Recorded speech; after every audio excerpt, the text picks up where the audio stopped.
Assalamualaikum warahmatullahi wabarakatuh. Selamat sore dan salam sejahtera untuk kita semua. Di sore hari yang berbahagia ini, apa kabar nih teman-teman semuanya? Saya harap dan saya doakan semoga teman-teman semua dalam keadaan sehat walafiat.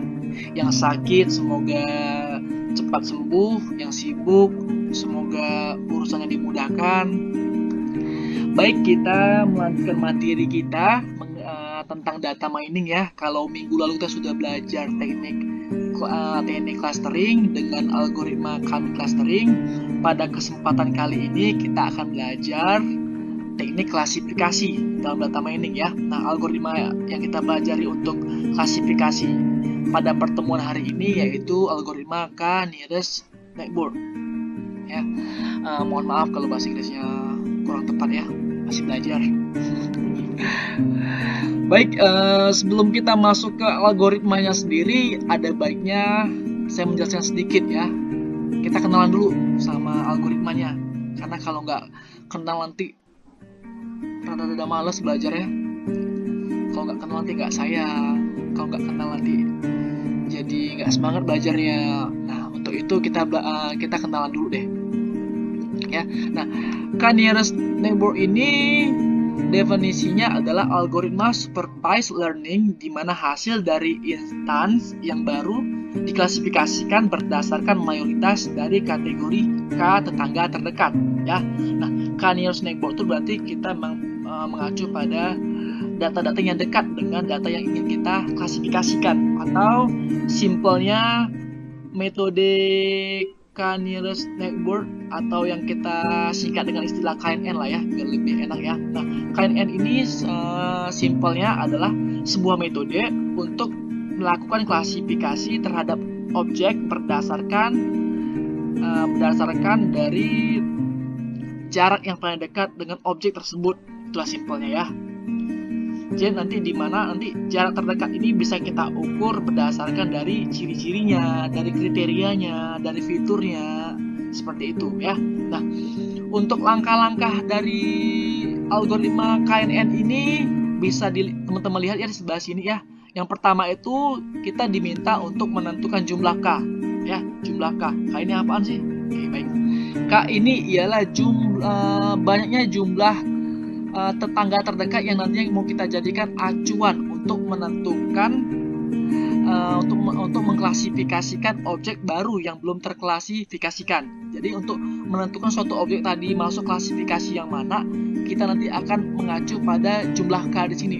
Jadi di langkah awal itu kita harus menentukan dulu nih, kita tentukan dulu kira-kira jumlah K-nya berapa, kira-kira ada berapa banyak tetangga terdekat yang kita jadikan sebagai acuan untuk menentukan objek yang baru ini, gitu ya.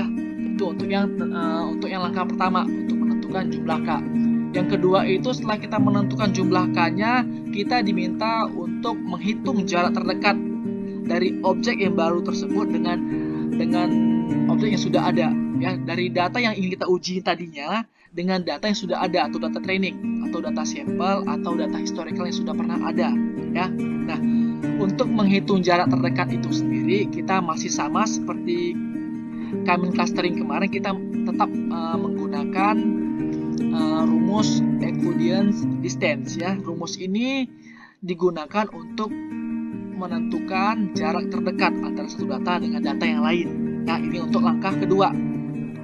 Baik, langkah selanjutnya yaitu setelah kita menentukan jarak terdekat antar data ya.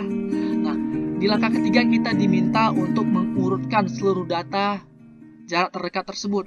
Ya, jadi nanti kita urutkan dulu nih, mana yang paling dekat sampai yang paling jauh. Jadi kita urutkan secara ascending dari yang terdekat dulu sampai yang terjauh. Ya.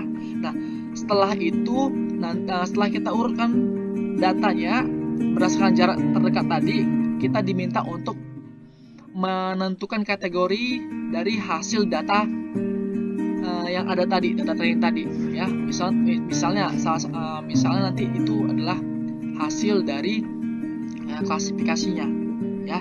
Itu di langkah ketiga, kita urutkan data berdasarkan jarak terdekat, lalu kita tentukan kategorinya ya. Kategori itu berarti hasilnya ya, atau keputusan ya. Kemudian yang terakhir ya, yang terakhir kita diminta untuk menentukan hasil klasifikasi objek baru tersebut ya. Kita diminta untuk menentukan hasil klasifikasi dari data yang kita uji berdasarkan dari hasil terbanyak jumlah K tadi. Misalnya kita tentukan jumlah K di awal tadi ada 10. Nah, dari 10 data tadi kira-kira hasilnya tadi lebih banyak kemana? Ya, lebih banyak kemana keputusannya? Apakah ke A atau ke B misalnya ya. Jadi sebenarnya K-nearest neighbor ini kalau kita mau asumsikan ke dalam contoh misalnya ya, misalnya kita misalnya ada sebuah rumah di daerah perbatasan ya, di perbatasan antara Maryland dan Belawan misalnya. Nah, tapi pemerintah bingung nih, kira-kira rumah ini masuk di daerah Maryland atau Belawan. Nah, untuk menentukan itu kita bisa menggunakan konsep KNN, yaitu kita ingin melihat kira-kira dari rumah tersebut, rumah mana yang paling dekat dengan dia? Apakah rumah di Belawan atau rumah yang di Maryland? Jadi kita lihat kira-kira tetangga terdekat dia itu masuk ke daerah mana? Apakah daerah Belawan atau daerah Maryland? Gitu ya. Jadi jika tetangga terdekat dari rumah tersebut contohnya ke Maryland, berarti rumah tersebut berada di daerah Maryland. Jadi pemerintah tidak lagi pusing untuk menentukan rumah tersebut tuh masuk daerah Maryland atau Belawan. Itu contoh simpelnya. Nah, untuk contoh lebih lengkapnya, untuk contoh lebih jelasnya lagi atau masuk ke contoh kasus lah ya, contoh kasus sederhana, kita bisa lihat di berikut ini. Nah, ini contoh kasus ya. Nah, di sini saya punya 5 data yang sudah ada ya. Nah, kelima data yang sudah ada ini kita sebut sebagai data training, data sampel atau data latih ya, atau juga kalau di data ini kita lebih sering dengar namanya data historical ya. Nah, jadi ini data yang sudah pernah ada sebelumnya, di mana data training nanti kita gunakan untuk menguji data yang di bawah ini data uji namanya atau objek baru ya. Di sini kita sudah punya kategorinya baik jelek ya, hasil klasifikasinya ya baik jelek. Nah, di data uji ya, di data test ini kita mau tahu nih kira-kira klasifikasinya apa, apakah baik atau jelek gitu ya. Jadi di sini kita ingin menguji apakah data ke-6 ini masuk di kategori baik atau jelek. Nah, untuk menentukan kategori inilah kita bisa terapkan metode atau algoritma KNN. Ya, kalau kemarin kita belajar clustering, kita mengelompokkan banyak data tuh ya. Jadi memang klasifikasinya ini belum ada. Tapi kita ingin membagi mereka, kita ingin mengelompokkan mereka ke beberapa clustering ya. Nah, kalau di klasifikasi ini kategori sudah ada. Hanya saja nanti ketika ada data baru, nah kita diminta untuk mengklasifikasikannya, kita diminta untuk menentukan kategorinya, kira-kira dia baik atau jelek. Nah, ini kita bisa menggunakan algoritma klasifikasi ya. Nah, di contoh ini ada 5 data tisu ya, di mana kualitas tisu di perusahaan X ini ditentukan dari daya tahan terhadap asam yang bisa kita nilai dengan hitungan detik. Kemudian ada kriteria atau ciri keduanya itu kekuatan ya. Tisu ini berapa kekuatannya? Apakah dia kekuatannya ini kita ukur dengan kilogram per meter ya, dan kategorinya atau klasifikasinya itu baik dan jelek ya. Oke. Nah, kemudian muncul pertanyaan, jika tisu ke-6, tisu dari data ke-6 ini punya daya tahan asam 7 detik, kemudian kekuatannya yaitu 4 kg per meter, kira-kira dia masuk kategori yang mana nih? Masuk ke baikkah atau ke jelekkah? Ya. Nah, untuk menentukan klasifikasi data ke-6 ini masuk ke kategori baik atau jelek, kita terapkan metode algoritma KNN ya. Nah, langkah pertamanya apa? Langkah pertama itu kita diminta untuk menentukan jumlah K. Baik. Di contoh ini kita asumsikan, kita misalkan saja ya, jumlah K-nya mau kita ambil adalah 3. Kenapa saya pilih 3 di sini? Agar ketika nanti di hasil akhir kita tidak susah untuk menentukan jumlah data terbanyak ya, untuk menentukannya. Jadi saya pilih angka yang ganjil ya. Jadi saya tentukan K-nya itu sama dengan 3. Nah, jumlah K ini sebenarnya tergantung kita sebagai si penguji sistem ya. Jadi mau kita buat 3, 1, 2, 5 juga nggak masalah. Asalkan jangan ketika jumlah data kita 5 terus kita buat K-nya 7. 2 lagi kemana? Data hantu. Ya nggak bisa. Jadinya jumlah K itu sesuaikan dengan jumlah banyaknya jumlah data kita ya. Tapi idealnya jangan juga sebanyak jumlah data kita. Misal data kita 5, kita buat K-nya 5, jangan. Ambil aja beberapa ya. 3, 4, 5, 6, 10. Nah, itu masih boleh lah kalau jumlah data kita ratusan ya. Dan ingat juga di data mining itu data training ya, data sampel atau data latih ini idealnya itu harusnya ada 200 data minimal 200 data atau 100 data lah ya, agar hasil dari klasifikasinya, agar hasil dari penggalian datanya lebih baik dan akurat gitu ya.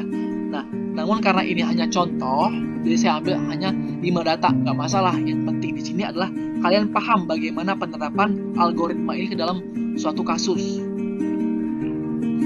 Baik ya, lanjut ke materi.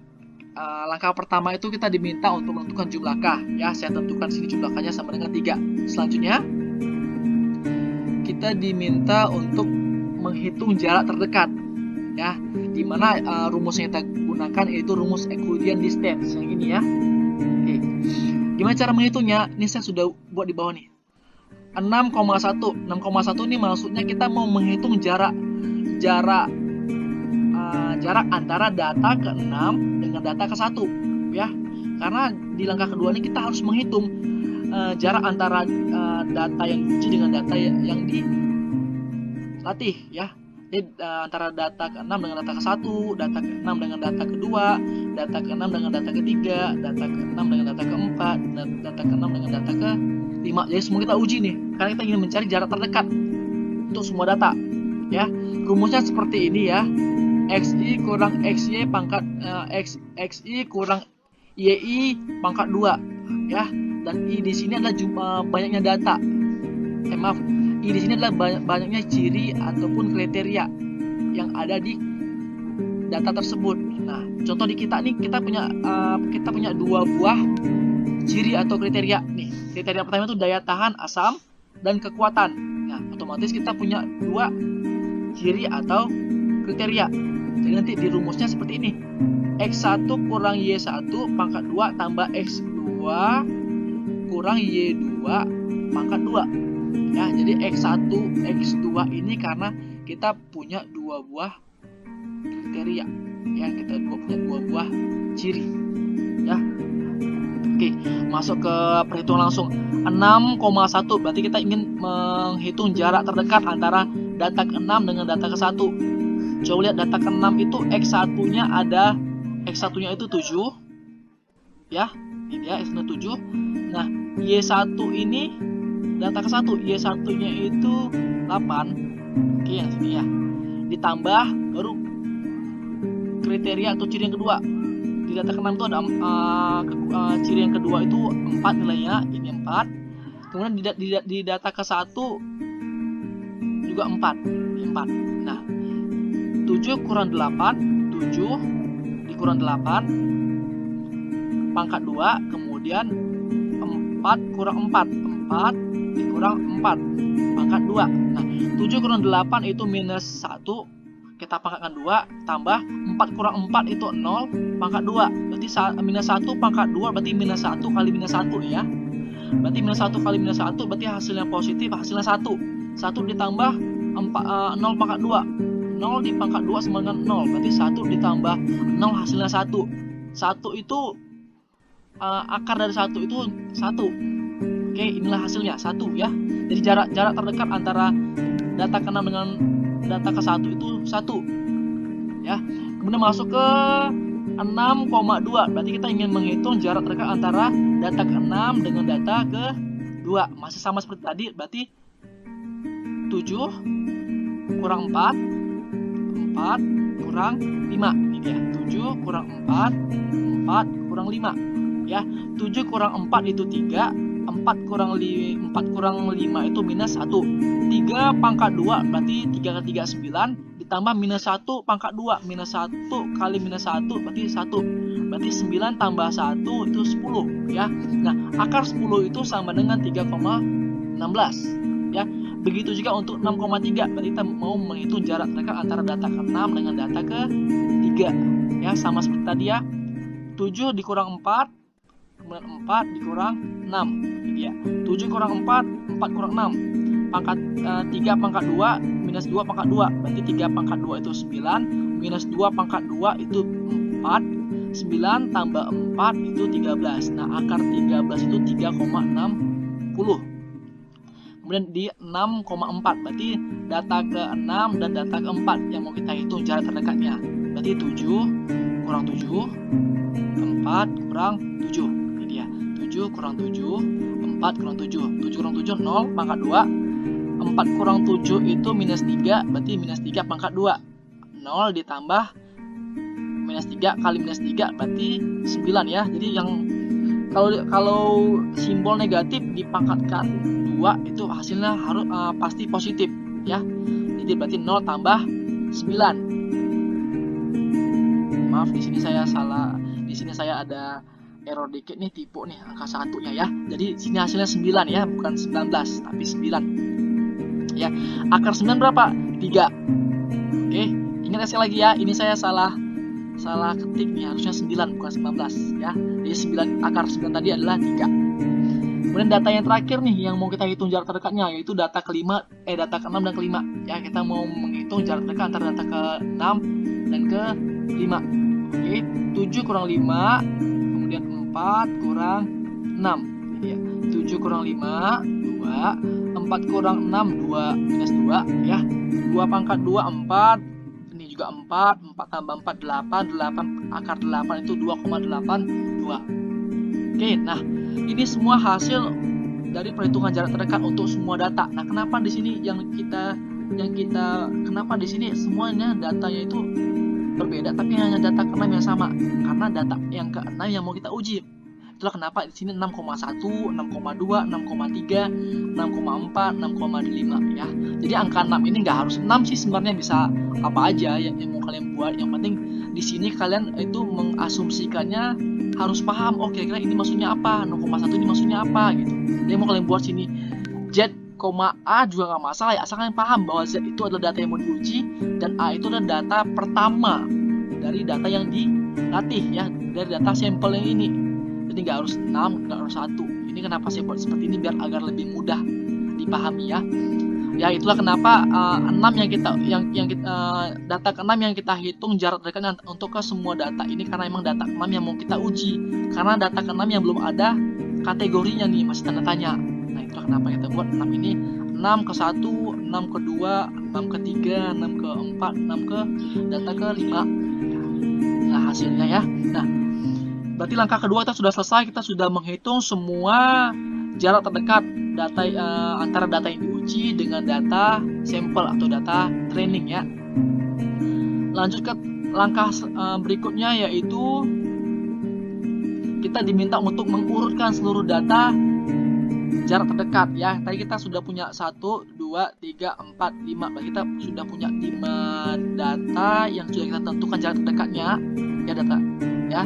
Setelah itu kita diminta untuk di langkah ketiga ini kita diminta untuk mengurutkan ya. Ingat di KNN ini ketika kita diminta untuk mengurutkan data jarak terdekat, berarti kita urutkan dari data yang paling dekat dengan hingga data yang paling jauh. Nah, bagaimana menentukan data terdekat dengan data terjauh? Ya, begini caranya. Data terdekat itu adalah data atau nilai dari hasil perhitungan jarak terdekat yang paling kecil itu dianggap sebagai nilai atau jarak terdekat ya. Semakin kecil nilai yang kita peroleh ya, nilai ini yang kita peroleh semakin kecil, maka semakin dekat jarak dengan data yang mau kita uji. Otomatis ketika kita diminta untuk mengurutkan, berarti kita urutkan dari nilai hasil jarak dekat yang terkecil hingga yang terbesar. Ini dia nih. 1, mana yang pertama nih? 1 ya. Berarti 6 data 6 ke 1 ya. Yang kedua itu ada di 2,82. Ini data kedua yang paling dekat. Kemudian ini dia ya. Ini data ketiga yang paling dekat. Ini ini yang keempat, dan ini yang kelima. Nah, kalau kita mau mengurutkan berarti yang urutan pertama itu yaitu data ke 1 nih ya, data ke 1. Yang kedua itu berarti data ke-5 nih ya, 2,82. Yang ketiga itu data ke-4. Yang keempat itu data kedua. Yang kelima itu data ketiga. Nah, ini dia. Data ke-1, 5, 4, 2, 3. Ini urutannya ya. Ini urutannya. Urutan pertama itu data ke-1, urutan kedua itu data ke-5, urutan ketiga itu data ke-4, urutan keempat itu data kedua, dan urutan kelima yang paling dekat itu adalah data ketiga. Ini coba lihat aja di sini. 1, 2,82, 3, 3,16, dan 3,6 ya. Lihat jaraknya dari yang terkecil nilainya sampai yang terbesar ya. Nah, setelah kita mengurutkan datanya, kita diminta untuk menentukan kategori hasil dari setiap datanya. Nih, kategori kita tentukan nih yang tadi. Baik, jelek, jelek. Nah, data ini emang sudah ada sebelumnya di data pertama yang ini nih. Sudah ada, hanya kita diminta untuk menuliskan kembali agar memudahkan kita untuk melihat untuk menentukan langkah selanjutnya nantinya ya. Jadi hasil klasifikasi ini jangan bingung, hasil klasifikasi ini kita lihat dari data yang di awal tadinya. Kayak lihat nih, di data ke-1 tadi klasifikasinya baik. Yang baik di sini kan ya. Jadi sama. Data kelima itu jelek. Data kelima jelek. Jadi kita hanya mengcopy paste yang ada di sini ke sini berdasarkan dari datanya. Jadi data ke-1 itu baik, data kelima itu jelek, data keempat itu baik. Sesuai dengan ini, data keempat dia baik, data ketiga dia jelek. Oke. Nah, itu di langkah ketiga ya. Kita diminta mengurutkan berdasarkan berdasarkan jarak terdekat. Kemudian kita diminta untuk menentukan kategori hasilnya. Oke. Masuk ke langkah terakhir ya. Langkah terakhir itu kita diminta untuk menentukan hasil klasifikasi dari objek barunya. Kita diminta menentukan kira-kira apa kategori dari data yang diuji tadinya ini gitu. Nah, ini kita bisa tentukan berdasarkan dari jumlah K yang kita tentukan di awal. Nah, kita buatlah K sama dengan 3. Berarti yang kita ambil dari 5 data tadi ini kita sudah urutkan ya ke 5 data ya. Nah, karena kita minta tadi K-nya sama dengan 3, berarti yang kita ambil hanya 3 data terdekat. Yaitu berarti yang kita ambil hanya urutan 1, 2, dan urutan ketiga. Ya, karena yang kita tentukan di awal K-nya sama dengan 3. Nah, untuk menentukan data uji tadi kategorinya apa, kita lihat lagi dari hasil klasifikasinya. Nih, kita lihat di sini dari suara terbanyak nih. Nah, dari 3 data terdekat ini ternyata ada 2 data yang dimana kategorinya itu baik dan 1 data yang kategorinya jelek. Nah, berdasarkan dari ketiga data ini kita ambil suara terbanyak ya. Suara terbanyak itu ada 2 data dengan kategori baik dan 1 data kategori jelek. Otomatis yang kita pilih adalah 2 data tadi ya. Karena ada 2 data yang kategorinya baik, otomatis untuk data yang diuji tadi ya, data ke-6 tadi klasifikasinya apa? Yaitu baik. Oke. Jadi nggak perlu bingung lagi untuk menentukan hasil kategori atau klasifikasi data yang ke-6 karena berdasarkan suara terbanyak di data terdekat ini, 3 data ini ternyata memang 2 dari 3 data ini mengatakan bahwa kategorinya baik dan hanya 1 data yang mengatakan bahwa kategorinya jelek. Otomatis data ke-6 ini akan mengikuti suara terbanyak yaitu baik ya. Nah, jadi hasil klasifikasi data yang diuji yaitu hasilnya adalah baik. Nah, inilah contoh dari penerapan algoritma KNN. Gimana? Mudah kan? Kita cukup menentukan jumlah K-nya yang kita bisa tentukan sendiri, gak harus 3. Kemudian kita menentukan jarak terdekat antar data yang diuji dengan data sampelnya, data trainingnya.